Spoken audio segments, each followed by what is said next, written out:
ఉద్యోగ పరీక్షల్ని వాయిదా వేయాలనేది బీఆర్ఎస్ చేస్తున్న కుట్ర. నిరుద్యోగ యువతని ఉపయోగించుకుంటుంది. ఎప్పుడు బీఆర్ఎస్ బలహీనపడినా స్టూడెంట్స్ని యువతని వాడుకుంటుంది అని చెప్పి. ఒకవేళ నిరుద్యోగ యువతని ఇన్వాల్వ్ చేయకుండా హరీష్ రావు అండ్ కేటీఆర్ వాళ్ళు వెళ్ళి ఆమరణ నిరాహార దీక్ష చేయొచ్చు కానీ స్వయంగా సీఎం రేవంత్ రెడ్డి సవాల్ చేశారు. వాళ్ళు వెళ్ళి ఓయూ ఆర్ట్స్ కాలేజ్ దగ్గర చేయండి, స్టూడెంట్స్ని ఇన్వాల్వ్ చేయకండి, యువర్ రిప్రజెంటింగ్ స్టూడెంట్స్, సో మీరు వెళ్ళి చేయండి అని. నేనేమంటున్నా, మేం చేయం. ఒకవేళ నిజంగానే విద్యార్థులకు న్యాయం చేయాల్సి వస్తే, అన్యాయం జరుగుతున్నప్పుడు డెఫినెట్గా మేము వాళ్ళకు అండగా నిలబెడతాం, మద్దతు నిలబెడతాం, ఎలాంటి త్యాగాలకైనా సిద్ధపడతాం. ముఖ్యమంత్రి గారు చెప్పిండని చేయం.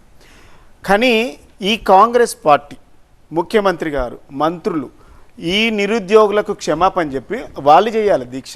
మేము చేయలేకపోయినాం, మాకు చేత కాలేదు, మాకు సమస్యను పరిష్కరించడంలో ఫెయిల్ అవుతున్నాం, సమస్యను అసలు ఎట్లా పరిష్కరించాలో మాకు అర్థం అవ్వట్లేదు, అసలు ఏం చేయాలో మాకు ఒక ప్రణాళిక లేదు, మేము అంత ఆగమాగం ఉన్నాము, మాకు సరైనటువంటి సమాచారం లేదు, ఇన్ఫర్మేషన్ లేదు, ఎట్లా చేయాలో తెలుస్తలేదు, మాకు కొంచెం కన్ఫ్యూజన్లో ఉన్నాం, మాకు క్షమించండి, మేము కొంత సమయం తీసుకొని చేస్తాం, మీకు ఏడాది రోజులు 2 లక్షల ఉద్యోగాలు ఇస్తామని చెప్పినాం, ఇయ్యలేకపోతున్నాం, చింతిస్తున్నాం, క్షమించండి అనేసి ఆర్ట్స్ కాలేజ్ దగ్గర కాంగ్రెస్ పార్టీ నాయకులు, మంత్రులు దీక్షలు చేయాలి.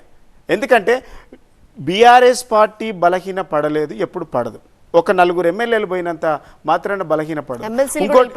ఎవరైనా పోనీ, నేనేమన్నా పొలిటికల్ బ్రోకర్స్, పవర్ బ్రోకర్స్, ఎక్కడ పవర్ ఉంటే అక్కడ పోయే వాళ్ళతోని ఇక్కడ సమస్య కాదు.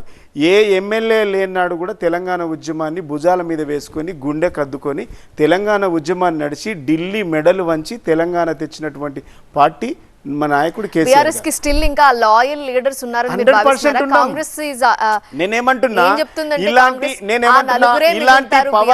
నేను మళ్ళీ చెప్తున్నా, ఇలాంటి పవర్ బ్రోకర్స్ నేను ఏమంటున్నా, నలుగురితోని కూడా ఆ రోజు పార్టీ మొదలైంది నలుగురితోనే, గదే నలుగురం నిలబడతాం. ఆనాడు తెలంగాణ జెండా పెట్టినాడు పెద్ద పెద్ద లీడర్ లేరు, గుర్తుపెట్టుకోండి. కానీ ఇలా జెండా నిలబడ్డ తర్వాత, ఆకాశం అంత ఎత్తిన తర్వాత వీళ్ళందరూ పవర్ బ్రోకర్స్ అందరూ వచ్చి చేరిండ్రు. ఇలా మేము రియలైజ్ అయినాం, పవర్ బ్రోకర్స్ ఎక్కడైనా వెళుతారు, అవకాశవాదులు ఎక్కడైనా వెళ్తారు. ఇలా మా పార్టీకి వచ్చిండ్రు, పవర్ అనుభవించిండ్రు, పవర్ అనుభవించిండ్రు, వెళ్ళిపోతుండ్రు. ఇలా నేను కాంగ్రెస్ పార్టీ నాయకులకు, వాళ్ళ కార్యకర్తలకు ఏం అప్పీల్ చేస్తున్నా, 100% ఇలా మీరు అందరూ చేర్చుకుంటున్నారు కదా. రాత్రి 1 గంటకు వెళ్ళి కండవాలు కప్పుతున్నారు. నేనేమంటున్నా, ప్లీజ్, ఈ కార్యకర్తలు ఎవరైతే మిమ్మల్ని అధికారంలోకి తేవడానికి కార్యకర్తలు నిరంతరము 24 గంటలు కష్టపడి, 5 సంవత్సరాలు కష్టపడి అధికారం తెచ్చినటువంటి చిన్న చోటా మోటా లీడర్స్, కార్యకర్తలు ఉన్నారు కదా, వాళ్ళ ఉసురు తలుగుతుంది అంటున్నా. వాళ్ళకు పదవులు ఇవ్వండి. ఇలాంటి పవర్ బ్రోకర్స్, పవర్ ఎక్కడుంటే అక్కడ వెళ్ళేటువంటి నీచులు ఉంటారు, నికృష్టులు ఉంటారు, ఇలాంటి వాళ్ళకు పట్టం కట్టకండి. ఇలా పవర్ రేపు మాకొస్తే రేపు మళ్ళీ ఇళ్ళకి రావడానికి కూడా పైరవీలు చేసుకుంటారు. రేపు ఇంకో పార్టీ అధికారంలోకి వస్తే వాని పార్టీలకు కూడా ఇలాంటి వాళ్ళకు విలువలు లేని నాయకులు అంటారు. ఇలా ఒక్కొక్కడి ఏజీ 85 సంవత్సరాలు ఉన్నటువంటి కుర్ర వృద్ధులు, అంటే మట్టితో కప్పేయాల్సినటువంటి వయసులో కండువాలు కప్పుకోవడం అంటే సిగ్గుచేటు. నాలాంటి వాళ్ళతో అనిపించుకోవద్దు కదా. అంటే కాంగ్రెస్ పార్టీ కార్యకర్తల ఉసురు జరుగుతుంది, వాళ్ళు కష్టపడి అధికారంలోకి తెచ్చింది పార్టీని, అలాంటి వాళ్ళకి పదవులు ఇవ్వండి అంటున్నా. ఇలాంటి వాళ్ళని తీసుకుని ఏం చేసుకుంటారు, పార్టీ మునిగిపోతుంది అంటున్నా. మీ పార్టీ మునుగుతుంది, మీ కార్యకర్తల ఉసురు తలుగుతుంది అంటున్నా. నేను సేమ్ బీఆర్ఎస్ జరిగినట్టే 100% నేను రియలైజ్ అయ్యే చెప్తున్నా. కాలర్తో మాట్లాడదాం. సంపత్ గారు లండన్ నుంచి. నమస్తే అండి. నమస్తే అండి. నమస్తే సీనన్న. నమస్తే అన్న. నమస్తే అన్న. మీరు అంత బాధపడాల్సిన అవసరం ఏం లేదు.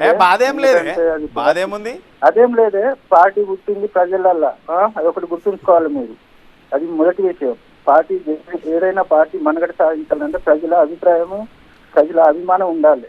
అది మీరు సాధించి 11 సంవత్సరాలు బీఆర్ఎస్ ఏకగ్రీవంగా ప్రభుత్వాన్ని నడిపింది. అది గుర్తుంచుకోండి మీరు, అది మర్చిపోవద్దు. ఎందుకంటే అది సాధించింది ఆల్రెడీ.